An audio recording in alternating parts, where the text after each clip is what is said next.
Time మీరు చెప్పినా సరే నన్ను చెప్పమన్నా సరే, ప్లేస్ మీరు చెప్పినా సరే నన్ను చెప్పమన్నా సరే, any centre any time anywhere అంటున్నారు సీఎం రేవంత్.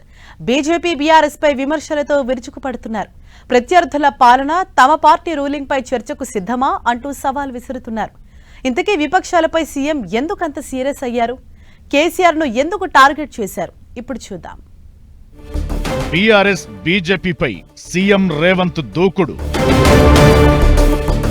ఆరోపణలు విమర్శల్లో డోస్ పెంచిన రేవంత్ పాలనపై బహిరంగ చర్చకు రావాలంటూ సవాల్. కేసీఆర్, కేటీఆర్, కిషన్ రెడ్డి, బండి సంజయ్ పై మాటల దాడి.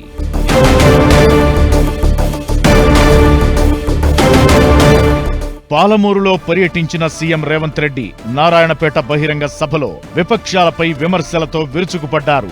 10 ఏళ్ల కేసీఆర్ పాలనలో పాలమూరు ప్రగతిని నిర్లక్ష్యం చేశారని సీఎం రేవంత్ ఫైర్ అయ్యారు. తనపై పగతో కేసీఆర్ ప్రాజెక్టులను పక్కకి పెట్టారని రీడిజైనింగ్ పేరుతో బీఆర్ఎస్ దోపిడీకి పాల్పడిందని ఆరోపించారు. ఇప్పుడు పాలమూరు పచ్చబడుతుంటే కళ్లలో నిప్పులు పోసుకుంటున్నారని ఓ రేంజ్లో ఫైర్ అయ్యారు. మీ బిడ్డ ముఖ్యమంత్రిగా ఉంటే వాళ్ల కడుపులు మండుతున్నాయంటూ లోకల్ సెంటిమెంట్ను రాజేశారు రేవంత్. 10 ఏళ్లు నా మీద కక్షతోని పాలమూరు మీద పగతోటి చంద్రశేఖరరావు ఈ ప్రాజెక్టును పక్కన పెడితే ఈ రోజు నేను వచ్చిన తర్వాత తిరిగి వాటిని దుమ్ము దులిపి పనులు మొదలుపెట్టిన. ఇవాళ 4,500 వేల కోట్ల రూపాయలతోటి మక్తల్ నారాయణపేట కొడంగల్ ప్రాజెక్టును పూర్తి చేయాలి 2 ఏళ్లలో అని ఈ రోజు టెండర్లు పిలిచి పనులు ప్రారంభిస్తే ఇవాళ పగబట్టి ఆయన టీవీలలో పేపర్లలో అడ్డుకుంటున్నారని అంటున్నాడు. ఇదే క్రమంలో 10 ఏళ్ల బీఆర్ఎస్ బీజేపీ 12 నెలల కాంగ్రెస్ పాలనపై చర్చకు సిద్ధమా అంటూ సవాల్ విసిరారు CM Revanth Reddy. Time date మీరే చెప్పండి, చర్చకు నేను రెడీ అంటూ పంచ్ డైలాగులతో విరుచుకుపడ్డారు. ఇవాళ మన మీద పగబట్టిండు. 10 ఏళ్ళు ముఖ్యమంత్రి ఉన్నాయన, మన పరిపాలన బాగలేదంటుండు. 10 ఏళ్ళు కేసీఆర్ ముఖ్యమంత్రి ఉన్నాడు, 12 ఏళ్ళు నరేంద్ర మోడీ ప్రధానమంత్రి ఉన్నాడు. ఇవాళ చర్చకు సిద్ధమా? కిషన్ రెడ్డి గారు, మీ పార్టీ ప్రెసిడెంట్ గా నువ్వురా, కేంద్ర మంత్రిగా నువ్వురా, చంద్రశేఖరరావు గారు ప్రతిపక్ష నాయకుడిగా నీ పార్టీ ప్రెసిడెంట్ గా నువ్వురా, కాంగ్రెస్ పార్టీ నుంచి ముఖ్యమంత్రిగా నేను వస్తా. 12 ఏళ్ళు మోడీ పరిపాలన మీద, 10 ఏళ్ళు చంద్రశేఖరరావు పరిపాలన మీద, 12 నెలల మా పరిపాలన మీద, ప్రజా పరిపాలన మీద చర్చ చేయడానికి నేను సిద్ధంగా ఉన్నా. చర్చలో ఓడితే ముక్కు నేలకు రాస్తా అని చెప్పి నేను ఈ సందర్భంగా సవాలు విసురుతున్నా. కొడితే గట్టిగా కొడతానంటూ ఇటీవల కేసీఆర్ చేసిన కామెంట్స్ కు రేవంత్ రెడ్డి కౌంటర్ ఇచ్చారు. అసలు కేసీఆర్ కొట్టాలనుకుంటే తమ కుటుంబ సభ్యులు కేటీఆర్, కవిత, హరీష్ ను కొట్టాలన్నారు.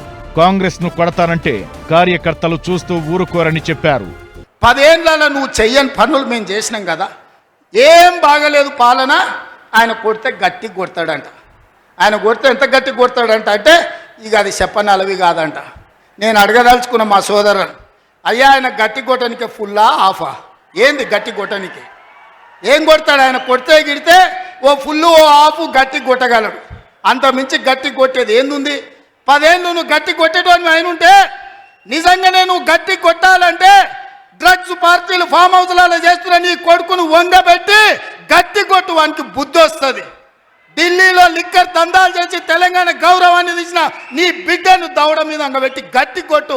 తెలంగాణ పరువు తీసినందుకు గట్టి కొడితే వస్తుంది. కాళేశ్వరం పేరు మీద 1,00,000 కోట్లు మింగిన నీ అల్లుని దౌడ మీద అంగబెట్టి కొట్టు గట్టిగా. అప్పుడు వానికి బుద్ధి వస్తుంది, సిగ్గు వస్తుంది. తెలంగాణను ముంచినందుకు గట్టి కొట్టేది ఉంటే నీ ఇంట్లో కొట్టు, వాళ్ళని దారిలో పెట్టు. కాంగ్రెస్ను గట్టి కొడతా అంటే మా కాంగ్రెస్ పార్టీ కార్యకర్తలు ఊరుకుంటారా? నారాయణపేట వేదికగా రాష్ట్ర వ్యాప్తంగా 72,048 ఇందిరమ్మ ఇళ్లకు శంకుస్థాపన చేసిన సీఎం రేవంత్ రెడ్డి బీఆర్ఎస్ బీజేపీకి చేసిన ఓపెన్ ఛాలెంజ్ తో తెలంగాణ పాలిటిక్స్ హీటెక్కాయి.